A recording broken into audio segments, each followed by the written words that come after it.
What's going on, everybody? Welcome back to another BYN Breakdown. I am your host, Travis Chappell, and I'm sitting here with my producer, Eric Skwarczynski. Today, we're talking about interviewing. Everybody's always concerned about equipment and software and all of the wrong things to be concerned about, to be frank, when it comes to podcasting or content creation in general. And it comes down to, do you have good content? Is the stuff that you're creating actually making a difference, adding value, or entertaining people? Like, that's really the core of what your content should be. And that's why I think a lot of people, especially in business, don't get much from their content creation efforts, because all they're doing is selling all the time. So what you want to do is look at your ideal client, look at your ideal avatar, your ideal customer, person that buys your stuff, and ask yourself, what can I do to help or entertain that person? What can I do to add value? What can I do to make them smile, make them laugh? What can I do to do that? And so when you're just getting started, I think, my opinion, the cheat sheet, the easiest path to creating really high quality content, even when you're starting from scratch, is interviewing amazing guests and asking them really good questions. And so I thought it'd be helpful today to talk about the importance of having an interview show and becoming a good interviewer. And so I know that, for those listening, Eric has his own podcast called The Preacher Boys, and it's coming up on close to 500,000 downloads in like a year. And one of the things that he's really good at and that I respect him a lot for is the fact that he takes the time to research his guests and provide an actual good interview, a real conversation with somebody.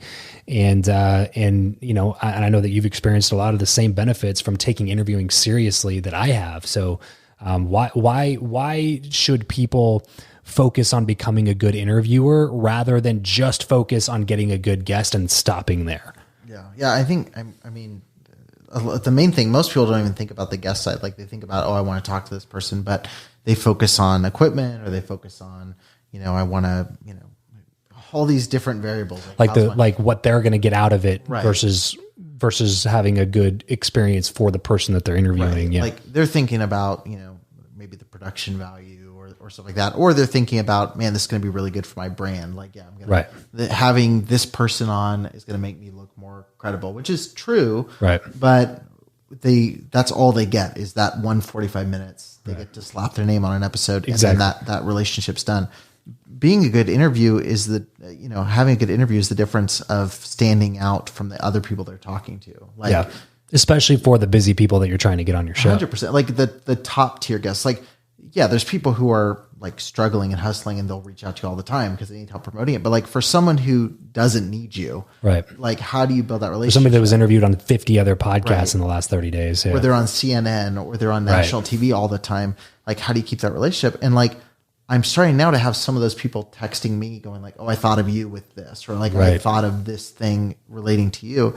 And that comes down to the good interview. Like, it's just like life, right? If you sit and talk with someone and have a pretty boring conversation about the weather, you're not going to leave any impact. But like, if you come in informed and you add value, like we keep saying add value, but it's true, add real value to them, like, that's going to be kind of a symbiotic relationship that continues beyond the episode. Yeah, I agree. And one of the biggest, I think, side effects, and especially if you're listening to this podcast being about, networking and called Build Your Network, one of the biggest side effects and rewards, positives that I can put in the pros column for taking interviewing seriously is the regular conversation and communication skills that come out of focusing on how to interview. Because, interviewing somebody isn't just about good content. It's about making that person feel like they provided good content. Does that make sense? Like, it's not just like, so if you listen to, and there's no shade toward Gary Vee. I love Gary Vee, just about anything he puts out. But his interviews are not great because Gary struggles with letting other people talk in an interview. Like, he has a tendency to take over the conversation, and he's Gary, so he can do that. That's fine. But where I see there's an issue with that is when somebody that's not Gary, that doesn't have the experience or name or recognition or credibility or any of the things that Gary has, they do what he does and they ask a question and then interrupt them like a minute into it. They don't let them talk. They don't let them add any real value. And they're always trying to, it seems like they're always trying to, like, puff up their chest or like show off their feathers, so to speak. Like they're always trying to make them seem like they're awesome rather than promoting the guest and holding them on a pedestal in that particular situation, shining the spotlight on them, which is what your job is as a host. And the bottom line is this: people will never remember what you say, but they will always remember how you make them feel. And when you're interviewing somebody, it's no different, especially somebody that gets interviewed on 50, 60 podcasts every month or two, because they get interviewed on so many shows. Like I even have this show fatigue where I'll do, dozens of podcast episodes every month, and somebody will reach out to me that interviewed me recently and I'll recognize the name, but that's about it. It's hard to remember every single person and every single conversation that you had with those people, but I will remember my overall experience.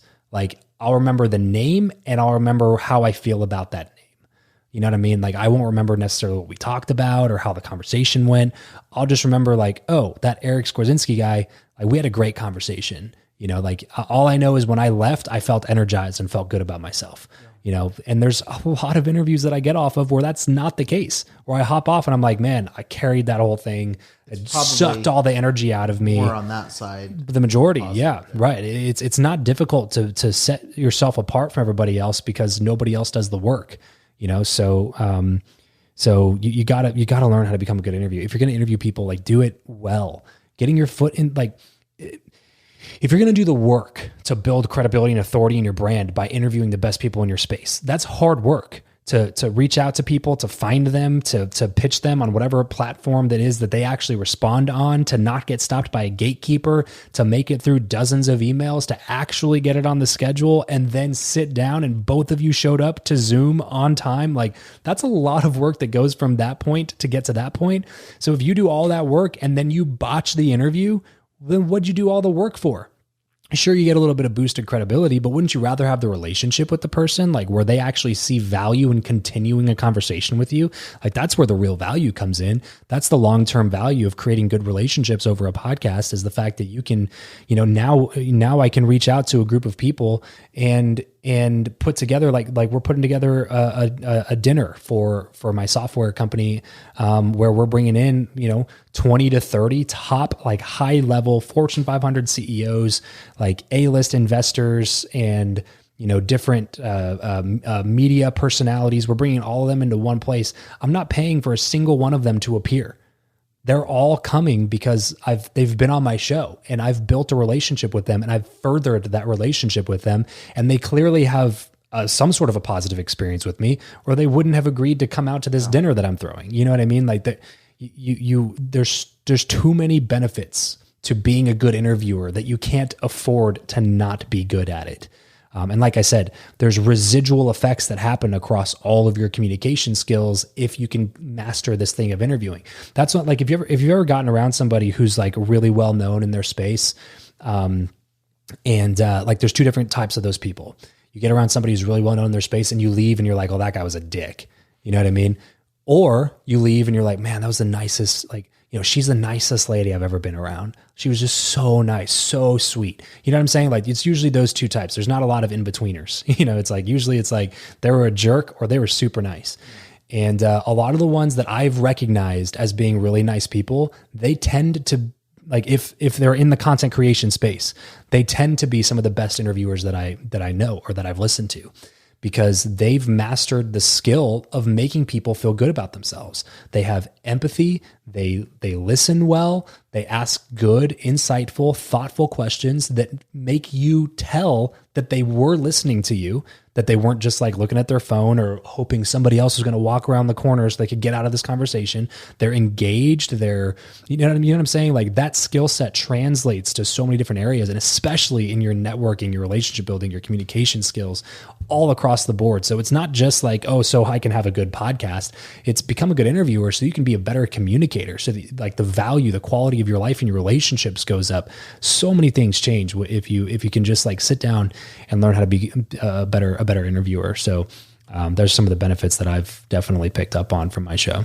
Yeah, it's invaluable. And again, it just goes back to the credibility. It's you're building credibility with your audience, but not enough people work on building credibility with the guest. Yeah, right. Just having them on your show is not impressive enough. You have to put not to them to show and stand out in a big way. And the more shows they've been on, the more work you have to put into standing out. Right. You know, some of the biggest names I've interviewed are the ones that I prepared the most for, even though I knew the most about their stories going into it without doing any research. You know, some people have to research because like I get pitched to them, they seem interesting, but I have no idea who they are, what they do. So I have to do a ton of research, right?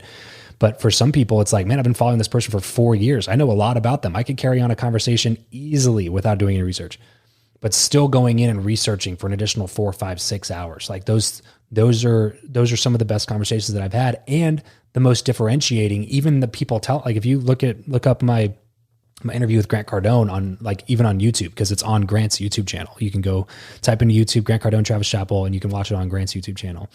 And when I interviewed him, there's like 3 or 4 times during the interview itself where he said he took time away from the interview to say something along the lines of, you know, hey, you're a great interviewer, dude. I need to send some of my buddies over to you. You know, that was one thing he said. Another thing he said was, wow, you really did your research, or like, you really know your stuff, or something like that. And there was literally, I think at least three different times throughout the conversation where he stopped the conversation and said something about the fact that like he was in some form, shape, you know, some way impressed with the quality of the conversation that we were having.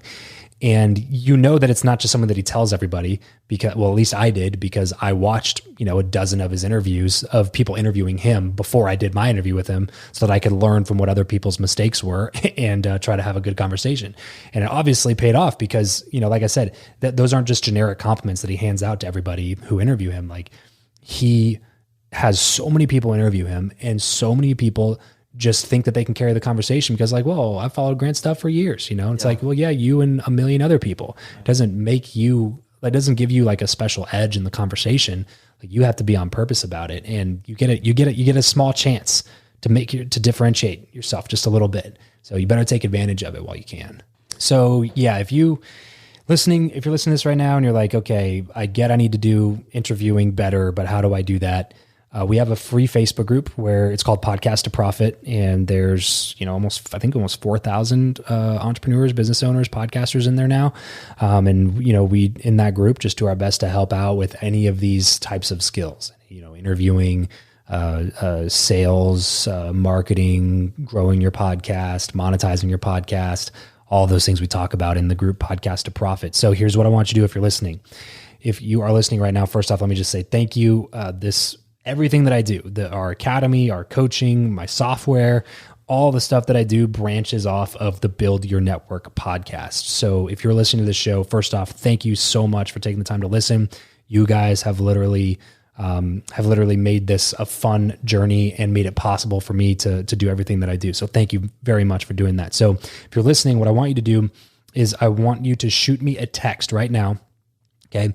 It's 702-357-4648. It's going to go directly to my cell phone, and just shoot me the word Facebook. If you text me the word Facebook, I'll text you back. It will be me. I will text you back, and I'll text you the link to join the Facebook group. And in there, you'll be able to learn a lot more about interviewing. Sometimes we do live trainings in there. We have different training videos and PDFs and downloads and checklists and things that we give out from time to time. So you're definitely going to want to join that group. So if you are listening, please just shoot me a text, 702-357-4648. Just shoot me the word Facebook, and I will text you back the link to join the Facebook group. If you're already in the Facebook group, just text me, you know, the word podcast or something. Just let me know you're listening, that you're paying attention. And I'd love to add you to the contacts list, let you know about certain things that we got coming up in different areas of the country. And I look forward to hanging out with you guys a little bit more anytime soon. So thanks for checking it out, and we'll catch you next time.